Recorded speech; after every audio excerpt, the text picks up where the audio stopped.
Program Skapsa Bisa. Santun menuju prestasi dalam kompetensi.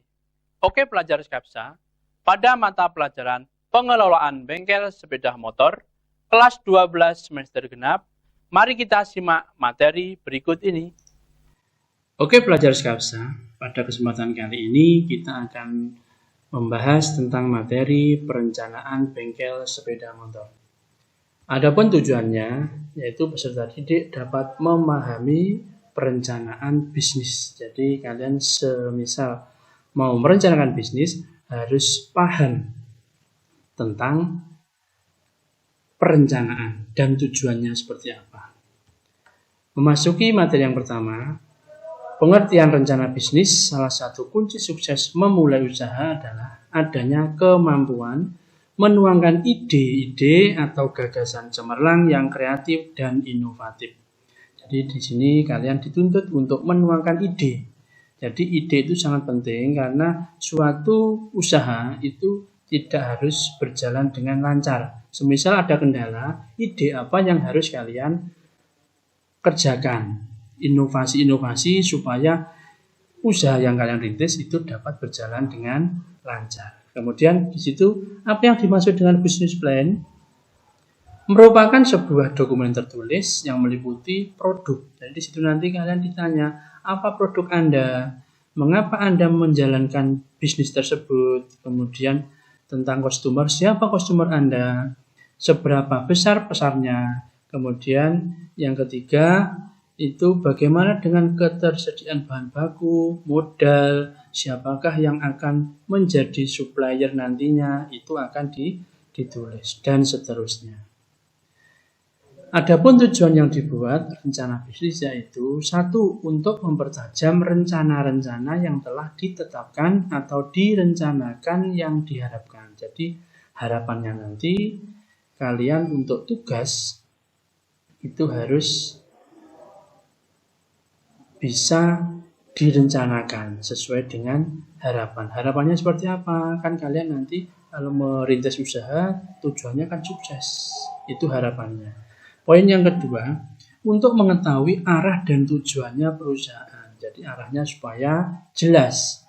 Tidak hanya asal saya ingin usaha, tapi arah dan tujuannya kan belum jelas. Itu yang belum pas. Poin yang ketiga, sebagai cara untuk mencapai sasaran yang ingin dicapai. Sasarannya apa? Yang dicapai bagaimana? Itu harus sesuai dengan sasaran. Poin yang keempat, sebagai alat untuk mencapai laba dari pihak ketiga seperti investor, bank, atau lainnya. Otomatis ya. Jadi membuat usaha itu harus ada modal. Kalau kita tidak punya modal, ya harus pinjam ke bank seperti itu. Jadi bicara bisnis berarti di sini bicara dengan strategi langkah awal yang wajib dilakukan dalam membangun usaha bagi perusahaan. Seperti itu tujuannya. Baiklah. Sedangkan manfaat yang diperoleh ketika sebelum memulai usaha, membuat bisnis plan terlebih dahulu diantaranya satu, kejelasan rencana strategi bisnis dalam menentukan poin-poin penting dalam usaha. Jadi harus jelas rencana strateginya bagaimana. Nanti customernya bagaimana. Itu harus jelas dulu. Kita harus berpikirnya di situ. Poin yang kedua, potensi besar keberhasilan bisnis karena adanya kejelasan arah tujuan visi misi bisnis. Jadi kita selain harus disiplin, semisal kita membuka bisnis, buka jam 7 ya harus jam 7, kemudian tutup jam 4 ya harus jam 4. Tidak terus istilahnya kita membuka bisnis terus asal-asalan. Jadi tidak sesuai dengan visi dan misi. Poin yang ketiga, persiapan lebih matang dalam menghadapi masalah atau resiko yang akan terjadi. Jadi semisal di tengah perjalanan ada resiko. Mungkin contohnya customernya dari awal perjalanan di tengah-tengah kok kadang tidak ada customer. Nah itu strategi kita atau inovasi kita yang harus jalankan, jangan terus pasrah. Itu kalau menghadapi resiko. Poin yang keempat itu kejelasan peluang serta potensi pasar. Potensi pasarnya bagaimana kita harus bisa membaca. Jadi mungkin sekarang musimnya apa, dan kita jual apa, itu kalau berhubungan dengan produk. Poin yang kelima, dapat memprioritaskan sumber daya yang dibutuhkan. Semisal kita membutuhkan karyawan, ya kita harus merekrut.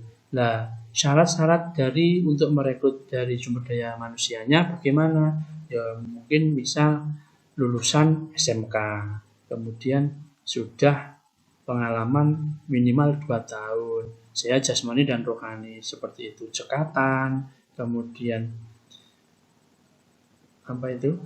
selain cekatan dia juga bisa diajak untuk berpikir meningkatkan usaha kita. Poin yang keenam, sebagai dasar dan fungsi pengendalian, kemudian fungsi pengendalian dan lain-lain sebagai pegangan. Jadi kita harus bisa mengendalikan apa itu kegiatan yang ada di bisnis kita.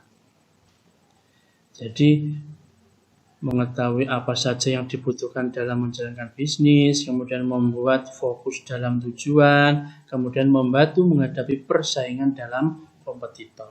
Itu manfaat yang harus diperoleh. Selanjutnya, manfaat yang diperoleh terlebih dahulu yang pertama adalah tahap persiapan. Nah, di sini tahap persiapan adalah proses evaluasi diri dan ide bisnis. Pada tahap ini, pikiran segala kemungkinan yang membuat bisnis tersebut akan sukses atau tidak. Ini harus dibahas di tahap persiapan. Apa ide tersebut bisa dicapai? Adakah kebutuhan terhadap jasa? Kemudian produk atau jasa apa yang akan Anda tawarkan? Apa yang unik dari bisnis Anda itu akan ditulis dalam tahap persiapan. Kemudian proses penulisan. Nah, salah satu tahapan persiapan artinya memiliki berbagai materi dasar tentang ide bisnis. Penulisan di sini yang ringkas akan memudahkan pembaca untuk memahami. Mungkin berupa istilahnya usaha kita apa, ya kita mungkin menyebar brosur seperti apa yang bisa dibaca oleh pembaca. Kemudian poin yang ketiga adalah tahap kajian. Nah, di sini perlu menyediakan waktu untuk mengkaji kembali apa yang sudah direncanakan dan dituliskan.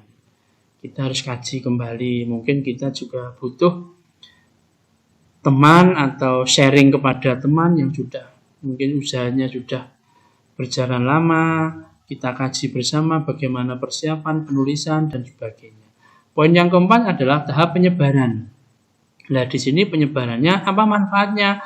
Buatlah pernyataan tertulis, dokumentasi yang disirkulasikan sebaiknya tidak memuat secara rinci. Jadi dokumen dokumen rencana bisnis, cetak biru, bagaimana bisnis akan berjalan dan kemana arah tujuannya di masa depan untuk peningkatan suatu bisnis. Itu penyebarannya. Sedangkan untuk poin yang kelima, tahapan bantuan teknik. Jadi bantuan teknik itu berupa ya kita bisa konsultasi, kita harus memotivasi diri, memiliki ide bisnis dan berusaha menyusun rencana bisnis merupakan langkah awal mewujudkan bisnis. Jadi dibutuhkan keahlian lain termasuk keahlian menyusun rencana bisnis. Semangat kita, kemudian menuliskan ide, inovasi, itu bantuan teknik. Poin yang keenam, tahap penyusunan. Nah, di sini tahap penyusunan mengakses berbagai template format rencana bisnis. Biasanya lakukan riset sebelum dan dipilih template yang sesuai dengan situasi pebisnis. Untuk siapa dokumentasi ditujukan, penulisan tidak perlu harus diikuti secara runtut. Cari bantuan opini, tulis ringkasan di akhir penulisan. lisan. Itu adalah tahapan-tahapan. Ada 6 tahapan. Saya ulang kembali. Yang pertama adalah tahapan persiapan, penulisan, tahap kajian, tahap penyebaran, tahapan bantuan teknik, dan tahap penyusunan. Baiklah, slide selanjutnya.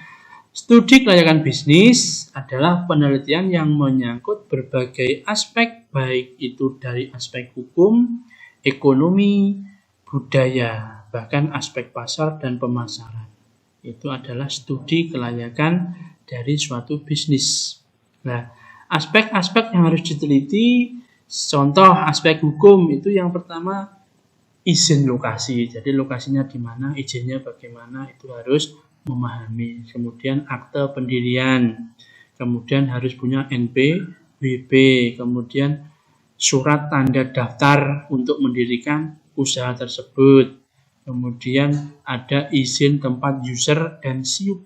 Nah, itu aspek-aspek yang harus dilengkapi di bidang hukum. Poin yang kedua, aspek sosial, ekonomi, dan budaya. Jadi untuk aspek sosial, menyangkut dampak keberadaan bisnis tersebut dengan kehidupan masyarakat. Bagaimana?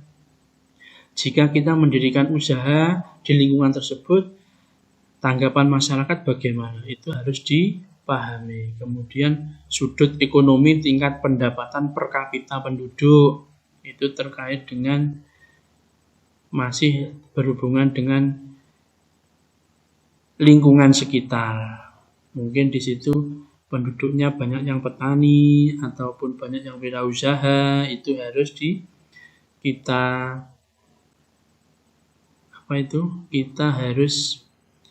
kita siapkan yang berupa aspek sosial, ekonomi, dan budaya. Adapun materi yang sudah saya sampaikan, soal yang harus kalian kerjakan, ada 3 soal yang nantinya kalian tulis, kemudian kalian foto, kemudian diupload di Google Classroom. Untuk soal yang pertama, apa yang dimaksud dengan business plan? Poin yang kedua, sebutkan 4 tujuan dibuat rencana bisnis. Poin yang ketiga, sebutkan 6 tahapan penyusunan rencana bisnis. Jadi ada 3 soal yang harus kalian kerjakan. Baiklah, terima kasih untuk materi yang sudah sampaikan. Semoga bermanfaat. Baiklah pelajar Skapsa, demikian materi hari ini untuk pengumpulan tugas melalui Google Classroom. Jangan lupa like dan komen untuk mendukung program ini. Klik subscribe dan tekan tombol lonceng supaya tidak ketinggalan informasi.